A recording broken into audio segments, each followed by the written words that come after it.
So ayan po guys, welcome po sa aking panibagong vlog. Ngayon guys, sorry po na hindi ko napuntahan yung sinabi ko po sa inyo na pupuntahan yung puno na pinagbigtian guys. So ngayon guys, pupuntahan ko na guys. Pasensya na po kayo, ngayon pa ako nakapunta kasi may lakad po kasi ako noon guys. Kasi pumunta po ako sa Mabinay guys. Nagtatrabaho po kami sa aming lupa doon. So ngayon guys, pupuntahan ko yung puno na sinasabi ko sa inyo na puno na pinagbigtian guys ng isang babae guys. So guys, pagpurin nyo lang guys. So dadaan muna tayo ng maisan guys. Ito pong maisa po ito sa amin dito. Yung dyan sa kabila, sa tiyak niya. So dito na tayo sa taas ng bahagi guys, may mga lubi. O sa Tagalog may niyog guys, maraming niyog guys. So pupunta tayo doon sa puno na sinasabi ko sa inyo, yung puno na pinagbigtian. May kalayuan pa ng konti guys. Lakarin muna natin guys para marawat. Dyan po banda ang puno na pinagbigtian guys. Puntahan natin guys. Medyo may kalayuan din siya guys na konti guys. Kaya pagsipagan po natin ang ating paglalakad para maabot natin yung punong yun guys. May kalakihan din yung punong yun guys. So, sa itaas ng bahagi sa punong yun guys, dun sa bundok guys, sa tinatawag na Kansidling, na Mount of Kansidling guys, dun din kinatayo ng mga Hapon noon ang kanilang tower o tagapagbantay nila guys, na hindi sila malulusog ng mga militaring American. Diyan po banda guys. Sa sunod na video natin guys, kapag may time pa ako ngayon, papakita ko sa inyo ang bundok na hindi nalagyan ng bandera noon sa mga Hapon guys. So guys,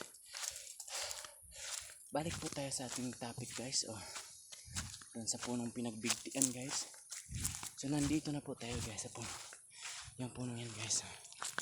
Lalapitan natin guys para makita nyo guys. Yan guys, yan yung nakita nyo sa aking likuran, yung punong yan, yung malaki, ayan. Diyan po banda ang pinagbigtian ng isang babae guys. So, kasi hindi ko alam kung anong problema nila sa kasi. Kaya ang ating alamin lang at titingnan yung puno pinagbigtian guys ng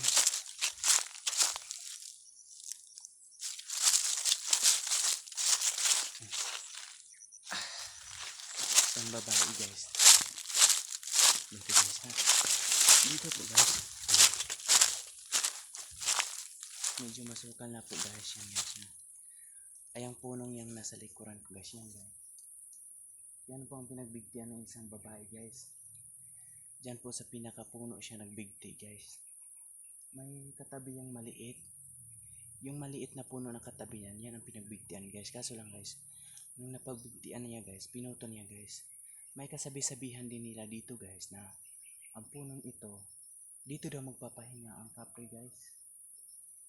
Dito daw umupo guys, kasi minsan guys, ang mga dahon nito at mga sanga guys, bumaba ito guys, pumunta sa baba guys, parang inuupuan sa itaas, dun sa tuktok, parang inuupuan guys. So nasasabi nila, sabi-sabi sa mga taga rito, na may kapre daw ito. Hindi naman natin makita ang kapre pag umaga. So subukan natin diskubrihin at alamin kung totoo bang may kapre guys. So ngayong gabi guys, magbablog din ako. I-video ko to ngayong gabi para sa inyo. I-video ko to ngayong gabi kasi may buwan ngayong gabi, maliwanag. Baka magpapahinga ngayong gabi dito yung kapring sinasabi nila. So makikita natin guys. So ito po kasi guys, ang punong ito guys, may nakatira din ito, sabi nila.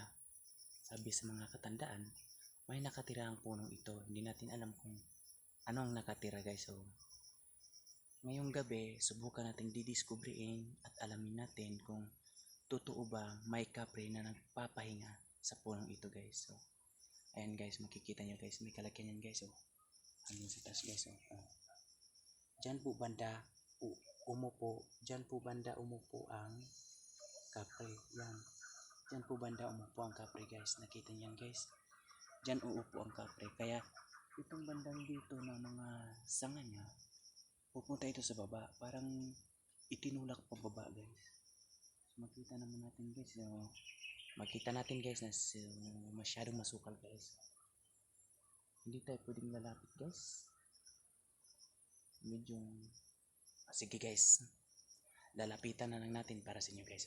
So, nakakita kasi ako ng daanan guys na pwede natin lapitan ng punong yan guys. Sige guys, lapitan natin.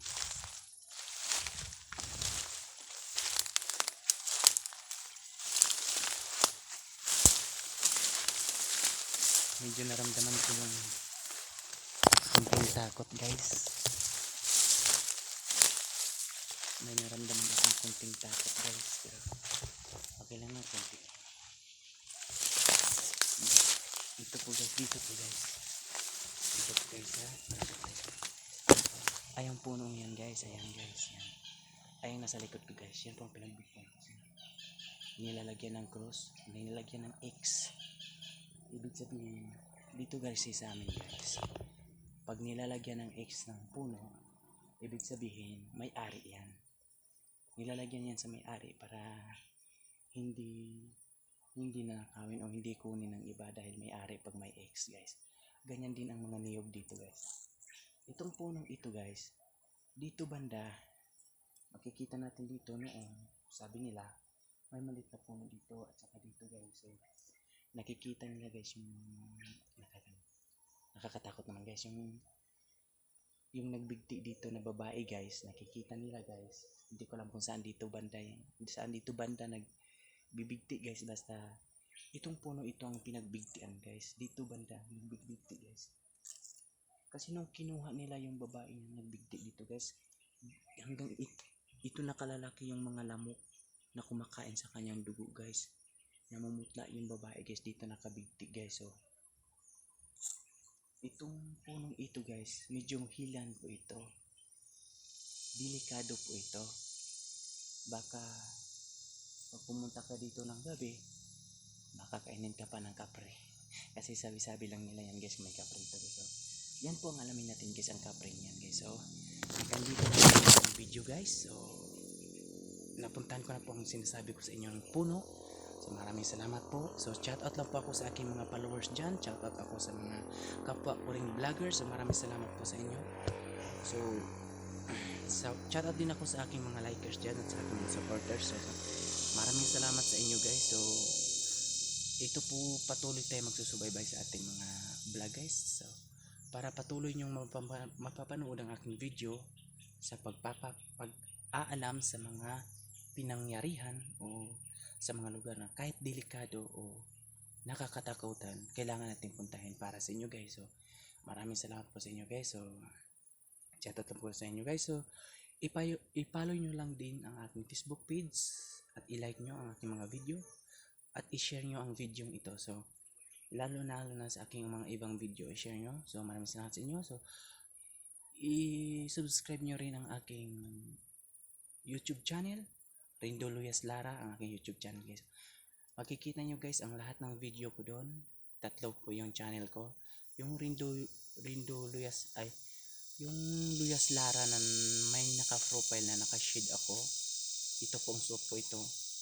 Ganitong suot ko. Yun po ang ginagamit ko ngayon guys. Yun po ang titingnan nyo. Yun po ang subaybayan nyo guys. Kasi yun ang ginagamit ko ngayon na channel ko sa YouTube guys. So, i-subscribe nyo yun guys at pindutin nyo ang notification bell and mag-like kayo at mag-comment kayo guys kung anong gusto nyo, kung anong gusto nyo ipapadiscover sa akin, kung anong gusto nyo i-describe sa akin o aalamin natin kung ano. Mag-comment lang kayo at gagawin ko basta kaya ko. So, hanggang dito lang po guys. Maraming salamat po. Bye bye and God bless you and mag-ingat kayo palagi bilang followers ko at supporters ko.